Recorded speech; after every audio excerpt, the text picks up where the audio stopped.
무기 현지 생산 득과 실입니다.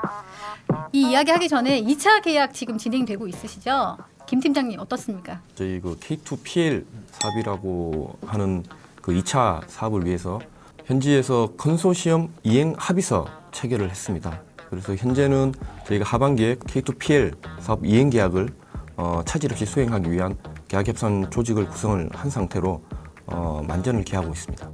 1차 계약과는 어떤 차이가 좀 있습니까? 그 1차 계약은 K2 갭필러라고 하는 용어를 쓰고 2차 계약은 K2PL이라고 하는 용어를 씁니다. 그 K2PL이라고 하는 용어에서 알 수 있듯이 폴란드화가 적용되는 게 가장 큰 차이점인데요. 폴란드 군에서 요구하는 사양이 적용이 될 것이고 폴란드 현지에서 조달하는 구성품들이 일부 적용이 될 예정입니다. 그리고 K2PL 물량 중 일부는 폴란드 현지에서 현지화 생산도 같이 병행 진행될 예정입니다.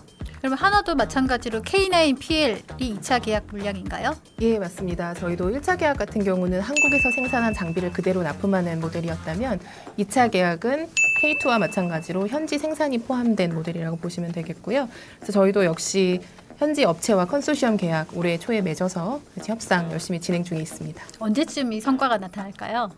2차 계약 소식 기다리고 계신 분들 많거든요. 저희도 기다리고 있는데요. 하반기 중에 저희가 목표한 대로 계약이 될 수 있지 않을까 그렇게 기대하고 있습니다. 방금 말씀하신 현지 생산 이게 사실은 기술 이전과도 관련되는 건데 혹시나 기술 유출이 되지 않을까 이런 걱정을 하시는 분들도 가끔 계세요. 이런 부분 신 의원은 어떻게 생각하십니까? 폴란드 자체도 무기 체계를 못 만든 나라가 아니에요. 언제가 다 할 수 있는데 우리가 빨리 이제 유럽 시장을 좀 더 선점하기 위해서는 뭐 공동 개발과 하는 것도 되게 중요해요. 과연 미국이라는 회사가 기술 유출을 두려워서 그렇게 할 거 그러지 않잖아요, 그죠? 그렇기 때문에 우리가 폴란드에 영원히 완제품만을 팔 거라는 그런 환상에 빠지면 안 됩니다. 네. 언제든지 아까 말씀드렸잖아요. 나토 국가들이 지금 우크라이나 전쟁 이후로 지금 단합이 되고 있잖아요, 그죠? 그죠? 근데 우리가 좀 불리합니다. 지형상 멀잖아요, 거리가.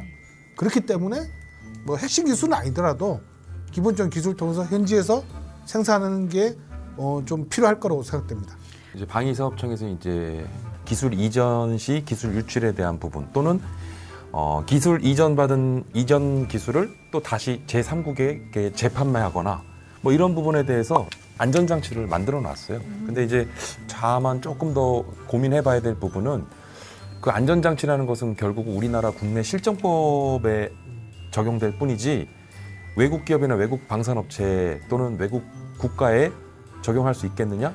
이 어떤 실효적인 측면에서의 어떤 강제성이라든가 확실한 기술 유출에 대한 예방 대책 이것들은 정부 차원에서 조금 더 고민해야 되지 않을까 싶습니다. 기술을 이전하고 현지 생산하는 건 사실상 그 무기 계약에 있어서 절충 교역이라고 하죠. 당연히 있어야 할 조건부 계약이라고도 제가 알고 있는데 어떻습니까?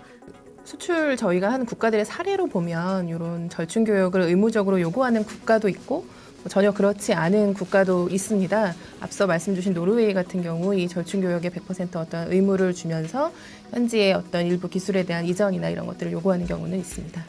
김 팀장님 얘기 좀 듣고 싶은데요. 이 기술 이전이라는 것이 사실 뭐 절충 교육의 하나이기 때문에 당연히 이게 들어가야 되는 부분인가요? 어떻습니까? 사실 이 부분 관련해서 제가 답변을 좀 안 하는 게 좋지 않을까 싶어서 예, 그 너가 네. 그러면 우리 절충교역에 대해서 제가 말씀 좀 드리면 간단하게 말씀드리겠습니다. 이제 절충교역이라는 것은 이제 해외로부터 우리가 무기나 장비를 구입할 때 반대급부로 우리나라 부품을 수출하거나 또는 기술을 이전받는 것을 이제 절충교역이라 하거든요. 이제 옵셋, 그러니까 상세라고 하는 의미로 정의가 되고 그다음에 또는 G2G라고 하는 Government to Government, 정부 대 정부 간 거래. 근데 이게 절충교역이라는 용어가 최근에는 이제 산업협력이라는 용어로 바뀌었습니다. 인더스트리얼 커퍼레이션이라고 하는 산업협력 차원으로 좀 발전돼 가고 있다. 그리고 이러한 절충교역 형태는 무기 수출 간에 있어서는 반드시 필요하고 또 우리가 고민해야 될 부분이다. 제가 추가적으로 말씀드리면 절충 교육이라는 것은 기술뿐만 아니라 현지에는 이제 구매도 해당돼요. 뭐 그쪽에 개발하고 있는 뭐 무기 체계도 구입할 수 있는 거고 아니면 다른 거를 그 액수만큼은 이제 구입할 수 있는 건데 그러니까 예를 들어서 뭐 K9 자주포를 만들면 몇 %는 현지에서 이제 그 부품을 생산하게 되는 거죠.